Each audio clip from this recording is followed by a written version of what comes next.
Merci, Monsieur Evra. Nous gardons Monsieur Marcourt pour deux intervenants sur le même sujet, à savoir le secteur de la construction et la réforme des aides à l'investissement. D'abord Monsieur Mouillard, suivi de Monsieur Fourny. Merci Monsieur le Président, chers collègues, Monsieur le Ministre. Lors de déclarations récentes concernant les aides à l'investissement, vous avez annoncé une réforme de ceci, ce qui a engendré de la part du secteur de la construction certaines inquiétudes. De quoi s'agit-il? Les aides à l'investissement pour les TPE, les très petites entreprises et les petites entreprises n'est évidemment pas le même, et dans votre réforme, vous envisagez de fusionner le taux de base de ces aides. Concrètement, ceci engendre que pour les TPE, alors qu'ils pouvaient être subventionnés pour le taux de base à hauteur de 10 et de 13% si on est en zone de développement, ça les ramènerait à 4 et 6%. Effectivement, très compliqué pour elles. Vous savez que dans le secteur de la construction, on souffre déjà énormément du dumping social, et donc si on diminue encore les aides à l'investissement, ceci devient évidemment très compliqué.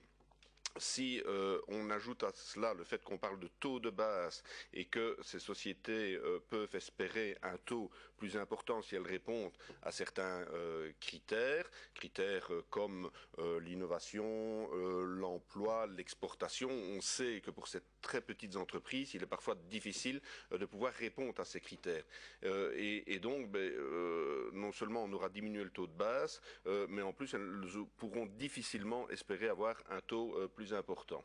Et pour terminer, au niveau du secteur de la construction et toujours des très petites entreprises, il y a une dérogation qui fait qu'elles peuvent être subventionnées pour du matériel de chantier, par exemple, ce qui peut être, par exemple, une camionnette pour exercer leur travail. Et il paraît également que cette dérogation pourrait disparaître. D'où vraiment l'inquiétude du secteur de la construction par rapport à ces mesures annoncées. Alors aujourd'hui, Monsieur le Ministre, simplement de savoir, est-ce que vous continuez, vous persistez, vous signez dans cette direction? Alors je pense qu'il y aura problème, mais malheureusement problème pour ces sociétés, ou tout simplement c'est en cours de réflexion, rien n'est fait, voire même vous allez peut-être pouvoir nous annoncer de très bonnes nouvelles en la matière aujourd'hui. Je vous remercie.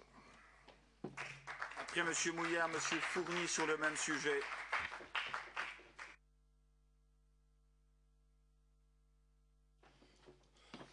Oui, Monsieur le Ministre, je ne serai pas plus long.